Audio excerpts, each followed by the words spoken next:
إن الحمد لله نحمده ونستعينه ونستغفره ونستهدي ونتوب إليه ونعوذ بالله من شرور أنفسنا وسيئات أعمالنا من يهده الله فلا مضل له ومن يضلل فلا هادي له أشهد أن لا إله إلا الله وحده لا شريك له وأشهد أن محمدا عبده ورسوله لا نبي ولا رسول بعده. Ikhwatal iman rahimani wa rahimakumullah, adalah para ulama kita, ulama rabbaniyun, yang mereka senantiasa berjalan di atas syariat Allah Subhanahu wa taala sebagai wujud melaksanakan perintah Allah Subhanahu wa taala. Thumma ja'alnaka 'ala syari'atin min al-amri fattabi'ha wa la tattabi' ahwa'a alladhina la ya'lamun. Dan kemudian Muhammad, kami jadikan untukmu sebuah syariat. Fattabi'ha, maka ikutilah syariat tersebut. Dan janganlah ikuti orang-orang yang beragama di atas hawa nafsunya. Mereka yang menyimpan dari agama Allah Subhanahu wa taala, membuat perkara-perkara syirik, membuat hal-hal bid'ah yang tidak ada contohnya dari Nabi alaihi salatu wassalam. Maka para ulama rabbaniyun senantiasa menjelaskan kepada umat mana akidah yang as-sahihah dan mana akidah yang menyimpang. Mana cara beragama, manhaj beragama yang benar, sebagaimana usulnya ahli sunnah wal jamaah, sebagaimana cara beragamanya orang-orang terdahulu, para salaf terdahulu, para sahabat, para tabi'in, dan para tabi'ut tabi'in. Dan mana akidah yang menyimpang, mana manhaj yang menyeleweng dari manhaj cara beragama yang diajarkan oleh Nabi alaihissalatu wassalam. Oleh kerana jamaah rahmat Allah Subhanahu wa taala, Allah Subhanahu wa taala kemudian memerintahkan kepada umat ini, apabila ada perkara-perkara syubhat, perkara-perkara yang samar, perkara yang tidak diketahui dalam agama Allah Subhanahu wa taala, berkaitan dengan akidah, ibadah, muamalah, maka tempat kita kembali untuk bertanya adalah para ulama yang merupakan warathatul anbiya, pewaris keilmuan dari Nabi alaihi salatu wassalam. Allah Subhanahu wa taala berfirman, "Fas'alu ahla dzikri in kuntum la ta'lamun." Maka bertanyalah kepada para ulama, orang yang memang benar-benar mendalami ilmu agama Allah Subhanahu wa taala, yang mempelajari, mentadabburi, menelaah ilmu-ilmu agama Allah Subhanahu wa taala, in kuntum la ta'lamun, apabila kalian tidak mengetahui sebuah perkara. Maka keberadaan para ulama yang menjelaskan penyimpangan sebuah kaum, sekelompok manusia, maka ini adalah merupakan tradisi mereka sejak dahulu kala. Dari zaman rahmat Allah, dengankan di zamannya para imam al-arba'ah, Abu Hanifah, Imam Malik, Imam Syafi'i, begitu pula dengan Imam Ahmad. Hatta di zaman tabi'in, yang para sahabat ridwanullah jami'an masih hidup, maka para sahabat ridwanullah jami'an terus menjelaskan kepada umat mana beragamanya sesuai dengan tuntunan Nabi alaihissalatu wassalam, cara beragama Nabi alaihissalatu wassalam. Bahkan di antara sahabat yang mulia Uthman ibn Affan radhiyallahu ta'ala anhu, sampai dalam perkara wudu, beliau mengajarkan cara wudu Nabi alaihissalatu wassalam kepada pembantunya. Begitu pula dengan sahabat Abdullah bin Mas'ud radhiyallahu ta'ala anhu. Tatkala dilaporkan kepada beliau ada sekelompok manusia yang lagi berzikir jamaah di masjid, dipimpin satu orang, maka kemudian sahabat Abdullah bin Mas'ud menegur orang tersebut dan menjelaskan, meluruskan kesalahan mereka. Sampai di antara mereka ada yang menimpali Abdullah bin Mas'ud dan mengatakan, apakah kami akan diazab dengan mengerjakan amalan kebaikan, amalan saleh? Maka Abdullah bin Mas'ud radhiyallahu ta'ala anhu membungkam mulut-mulut mereka, mengajarkan kepada mereka bahwasanya Allah Subhanahu wa taala tidak mengazab kalian dengan kebaikan yang kalian lakukan, namun Allah Subhanahu wa taala akan mengazab kalian karena kalian menyelisihi sunnah Nabi alaihi salatu wassalam.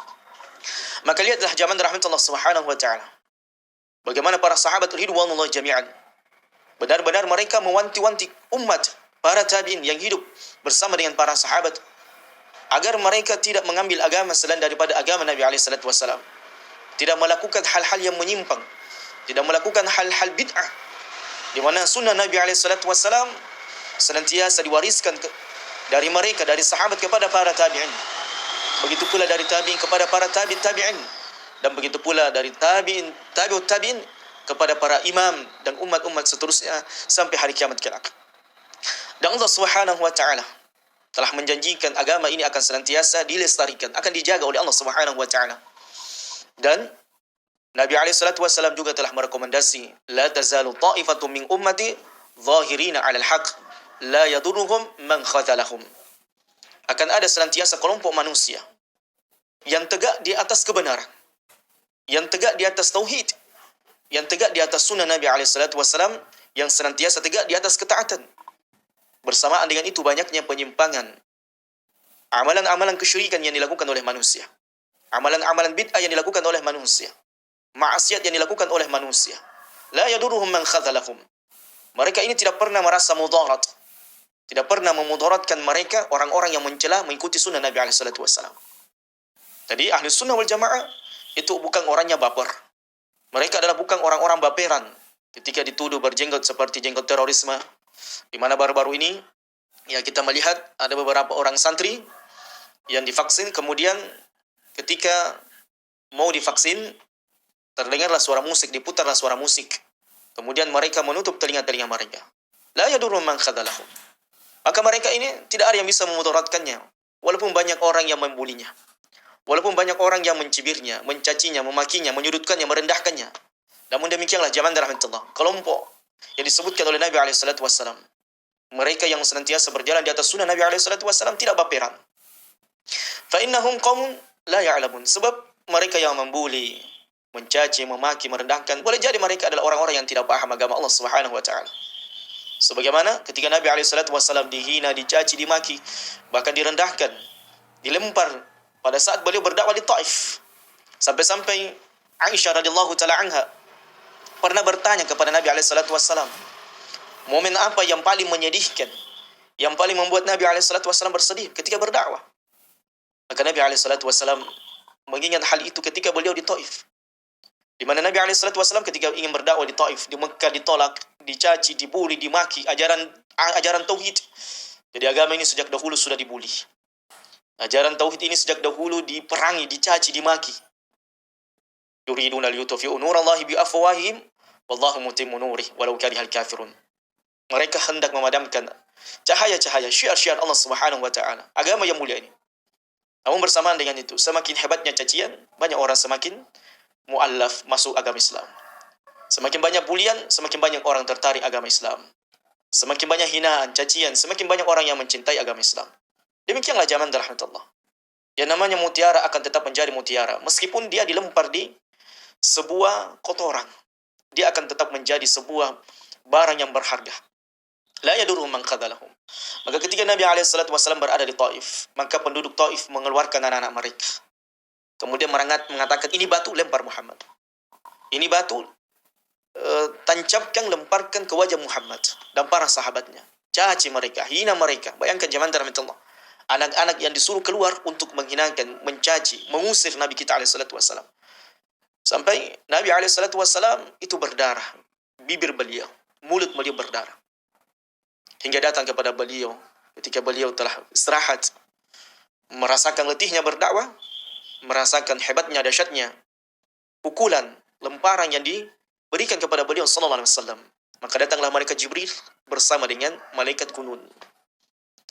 Maka malaikat Jibril alaihi wasallam menawarkan kepada nabinya alaihi wasallam untuk memerintahkan malaikat gunung menimpakan gunung yang ada di Taif ini kepada penduduk Taif. Namun demikianlah zaman rahmatullah, Nabi kita alaihi wasallam adalah Nabiur Rahmah, Nabi yang sangat kasih sayang kepada umatnya. Maka Nabi alaihi wasallam berpesan kepada Jibril, la ya Jibril, tidak wahai Jibril, aku mengharap kepada Allah agar Allah Subhanahu wa taala mengeluarkan dari tulang-tulang sulbi penduduk Taif orang-orang ya'buduna Allah wa la yusyrikuna bi syai'a. Orang-orang yang kelak akan mentauhidkan Allah. Mentauhidkan Allah dan mereka tidak menyekutukan Allah Subhanahu wa taala. Demikianlah dakwah tauhid zaman rahmatullah. Dakwah sunnah Nabi alaihi salatu wasallam berjalan, diwariskan oleh para sahabat khulafaur rasyidin Abu Bakar, Umar, Uthman, Ali, yang tidak sedikit pun di antara para sahabat ridwanullah jami'an berani dan lancang mengubah cara beragama yang diajarkan oleh Nabi alaihi salatu wasallam. Ini kaidah zaman rahmatullah. Ini kaidah dalam beragama yang sangat penting. Mereka para sahabat dipuji oleh Allah dalam Quran, direkomendasi oleh Nabi alaihi wasallam dalam sunnah Nabi alaihi wasallam, di dalam hadis-hadisnya, banyak hadisnya. Karena sahabat mereka adalah orang yang paling semangat mengikuti cara beragamanya Nabi alaihi wasallam, tidak sebagaimana manusia sekarang semangat melakukan amalan-amalan bid'ah yang tidak ada tuntunannya dari Nabi alaihi wasallam. Inilah perbedaan kita jauh, sangat jauh dengan para sahabat ridwanullah jami'an. Para sahabat yang memiliki kedudukan yang agung di sisi Allah Subhanahu wa taala, memiliki kemuliaan. Muhammadur Rasulullah walladzina ma'ahu asyiddau 'alal kufar ruhama'u bainahum. Mereka mendapatkan gelar radhiyallahu anhum wa radu'an. Mereka ridho kepada Allah dan Allah pun ridho kepada mereka. Sebuah kehormatan, gelar kehormatan yang sangat tinggi zaman rahmatullah. Mengalahkan gelar profesor, doktor, LCMA. Sebuah gelar radhiyallahu anhum wa radu'an. Mereka ridho kepada Allah dan Allah pun ridho kepada mereka. Sebuah keridhaan zaman rahmatullah dari Allah Subhanahu wa taala. Bersamaan dengan itu, dalamnya keilmuan para sahabat. Mereka di zamannya diturunkan wahyu, maka tidak sedikit pun di antara mereka yang berani memanipulasi ajaran-ajaran agama yang diajarkan oleh Nabi alaihi salatu wasallam. Bahkan Abu Bakar radhiyallahu taala anhu, ketika beliau radhiyallahu taala anhu menjabat khalifah, pemimpin kaum muslimin pada saat itu, maka pertama kali yang beliau ucapkan, sesungguhnya saya ini hanya mengikuti dan tidak melakukan apa-apa sedikit pun yang merupakan perkara bid'ah yang tidak pernah diajarkan oleh Nabi alaihi salatu wasallam. Maka silakan kembali zaman rahmatullah melihat apa perkataan khutbah pertama yang disampaikan oleh Abu Bakar radhiyallahu taala anhu ketika beliau menjadi khalifah pada saat itu. Kata beliau, saya ini hanya mengikuti dan saya tidak melakukan apa-apa dalam perkara agama Allah yang merupakan perkara baru, muhdats, yang tidak diajarkan oleh Nabi alaihi salatu wasallam. Dan kemudian diwariskan oleh di zamannya para tabi'in. Para tabi'in, mereka senantiasa bersemangat menggali, menungkil ilmu-ilmu dari para sahabat. Bagaimana Nabi SAW berwudu, bagaimana Nabi SAW melaksanakan solat, bagaimana Nabi SAW bermuamalah dengan azwajihi, istri-istri beliau SAW. Maka inilah yang kemudian menjadi tradisi orang-orang dahulu zaman rahmatullah, para salafus salih. Kemudian alhamdulillah sampai kepada kita mengenal sunnah Nabi SAW. Bagaimana beragamanya Nabi SAW dan sunnah para sahabat ridwanullah jami'an. Sebagaimana Nabi juga SAW mengingatkan kepada kita bahwasanya kelak umat ini akan terpecah belah. Fa'alaikum bisunnati wa sunnatil khulafa'ir rasyidin. Maka hendaknya ketika kalian mendapatkan perpecahan, orang-orang yang berpecah, orang-orang yang setiap kelompok memiliki ajaran-ajaran tertentu, memiliki ibadah-ibadah tertentu. Ada yang mengagumkan kubur sehingga disebut dengan kuburiyun. Ada yang mengagumkan zikir jamaah sehingga mereka ini setiap saat berzikir secara berjamaah, ya, sampai menari-nari dan melakukan hal-hal yang tidak diajarkan oleh Nabi SAW. Ada orang yang beragama secara ekstrim radikalisme, itulah para khawarij. Ada orang yang beragama mengagumkan Husain seperti Syiah Rafidhah. Kemudian mengatakan sebagian para sahabat itu murtad sepeninggal Nabi SAW. Menuduh para sahabat melakukan hal-hal kekejian. Na'udzubillahi min dzalik. Maka zaman rahmatullah Subhanahu wa taala termasuk sufi. Tasawuf, cara beragama sufi. Cara beragama tasawuf tidak dikenal di zamannya para sahabat ridwanullah jami'an. Dan ini adalah merupakan video yang kedua kita membahas tentang sufi. Jadi yang mungkin ingin mendengar nukilan para ulama, di antaranya adalah Imam Malik, Imam Syafi'i dan Imam Ahmad, dan begitu pula dengan imam-imam yang lainnya, tentang tahdziran mereka, peringatan keras mereka terhadap ilmu sufi, bisa dinonton di video yang lainnya. Ya, video kami yang lainnya yang kita sudah bahas nukilan-nukilan mereka, dan kita bisa antum semuanya bisa lihat di kolom deskripsi yang kita sudah bahas. Maka sekali lagi zaman rahmatullah kita ingatkan kepada kaum muslimin siapa mereka dan siapa mereka, dan kita bisa antum semuanya bisa lihat di kolom deskripsi yang kita sudah bahas. Maka sekali lagi zaman rahmatullah kita ingatkan kepada kaum muslimin siapa mereka dan siapa para ulama. Ya, andaikan ada orang yang 3 orang ini jumlahnya dikali 1000, ya, 3 kali 3 90 ribu orang seperti ini yang mengajarkan ajaran sebuah yang tidak diajarkan oleh para sahabat, begitu pula dengan yang diwariskan oleh Nabi SAW, yang tidak sebagaimana mestinya, yang tidak sebagaimana yang diajarkan oleh Nabi alaihi salatu wasallam, dan juga